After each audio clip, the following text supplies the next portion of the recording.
د افغان هوایي ځواکونو او کمانډو ځواکونو تباه کوونکي بریدونه پر طالبانو باندې. افغان هوایي ځواکونو ننګرهار ولایت کې 8 طالبان وژلي دي.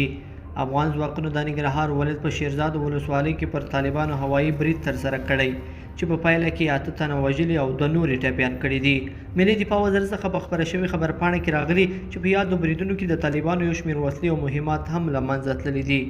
بلخوا افغان ځواکونو هلمند ولایت کې هم 42 طالبان وژلي.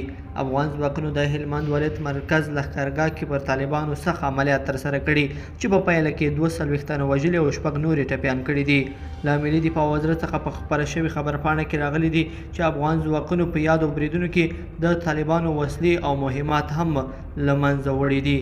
بلخوا افغان ځواکونو کندهار کې هم 38 طالبانو ته مرګ ژوبله اړولې. افغان هوایي ځواکونو د کندهار ښار په اومه حوزه کې پر طالبانو ډیر سخت هوایي برید ترسره کړی چې په پایله کې 25 تنه وژلي او 13 نورې سخت ټپیان کړي دي.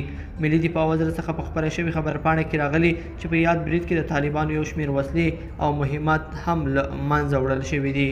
بلخوا افغان ځواکونو تېره ورځ د لوګر ولایت د مرکز اړوند حصارک په سیمه کې پر طالبانو عملیات کړي چې په پایله کې 13 تنه هغه طالبان نیولي چې غوښتل یې عامل منطقه ودانۍ د ماینونو او راکېټونو په واسطه ویجاړې کړي.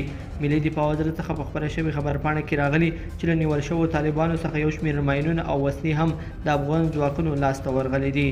بلخوا افغان ځواکونو د پکتیا ولایت په مرکز سید کرم او احمد ابا ولسوالیو کې پر طالبانو عملیات ترسره کړي چې په پایله کې د یادې ډلې د مهمو غړو په شمول 58 تنه وژلي او 20 نورې ټپیان کړي دي.